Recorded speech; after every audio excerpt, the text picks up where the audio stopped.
আসসালামু আলাইকুম। ইন্টারভিউতে সবথেকে কমন প্রশ্ন, ইন্টারফেস এবং অ্যাবস্ট্রাক্ট ক্লাসের মধ্যে পার্থক্য কী? সবাই বলে ইন্টারফেসে মেথড বডি থাকে না, কিন্তু অ্যাবস্ট্রাক্ট ক্লাসে সেটা থাকে। কিন্তু এটাই কি পূর্ণাঙ্গ উত্তর? আজ আমরা কোডের মাধ্যমে দেখব এই দুটি কনসেপ্ট ব্যবহার করে কিভাবে একটি প্রো লেভেলের আর্কিটেকচার তৈরি করা হয়, এবং ভিডিওর শেষে দেখব একটি অ্যাডভান্সড কনফ্লিক্ট রেজুলেশন যা আপনাকে ইন্টারভিউতে 10-10-এ 10 স্কোর এনে দেবে। সহজ কথায়, অ্যাবস্ট্রাক্ট ক্লাস হলো আপনার আইডেন্টিটি, আপনি কে, যেমন একটি স্মার্টফোন। আর ইন্টারফেস হলো অ্যাবিলিটি, আপনি কি কি করতে পারেন, যেমন চার্জ নেওয়া। সব ফোন একরকম না হলেও চার্জ নেওয়ার কন্ট্রাক্ট সবার জন্য এক হতে পারে। এক্সট্রা অ্যাবিলিটি কোডে দেখুন, এখানে পেমেন্ট গেটওয়ে এটা হচ্ছে আইডেন্টিটি বা পরিচয়, আর এখানে আই রিফান্ডেবল হচ্ছে এক্সট্রা অ্যাবিলিটি। কেন আমরা শুধু ইন্টারফেস ব্যবহার করি না? কারণ অ্যাবস্ট্রাক্ট ক্লাসে আমরা কমন লজিক লিখতে পারি, কারণ আমরা কোড ইউজ করতে চাই, রাইট?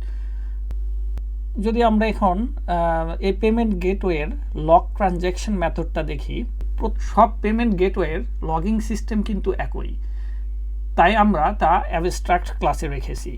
অন্যদিকে এই রিফান্ড কিন্তু সব পেমেন্ট গেটওয়েতে নাই, তাই একে আমরা ইন্টারফেসে আলাদা করেছি, আর একেই বলে ডিকাপলিং।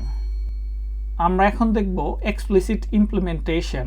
এটা একটা অ্যাডভান্সড লেভেলের টপিকস। যদি দুটি ইন্টারফেসে একই নামের মেথড থাকে তবে কি করবেন? একে বলে মেথড কোলিশন। সবচেয়ে মজার ব্যাপার হলো, আমাদের মেইন অবজেক্ট থেকে এখানে গেটওয়ে ওই মেথডগুলো সরাসরি দেখা যাবে না। এখানে দেখেন সেন্ড কম্পাইলার এরর দিচ্ছে।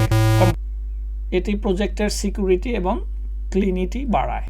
দেখুন, এখানে আমি এক্সপ্লিসিট ইন্টারফেস ইমপ্লিমেন্টেশন ব্যবহার করেছি।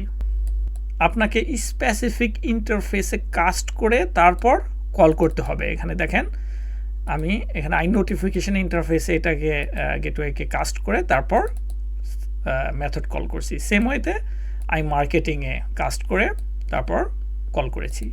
ইন্টারভিউতে নিম্নোক্ত পয়েন্টগুলো এক কথায় গুছিয়ে বলুন।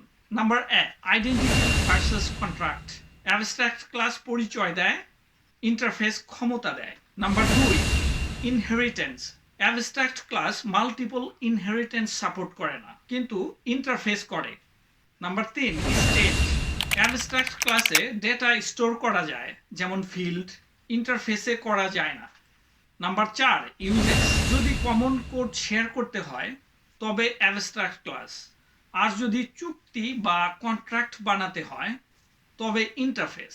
আশা করি আজকের পর থেকে এই পার্থক্যের উত্তর আপনি একজন সিনিয়রের মতো দিতে পারবেন। ভিডিওটি ভালো লাগলে শেয়ার করুন। পরের এপিসোডে দেখব আমরা ডিপেন্ডেন্সি ইনজেকশনের জাদু।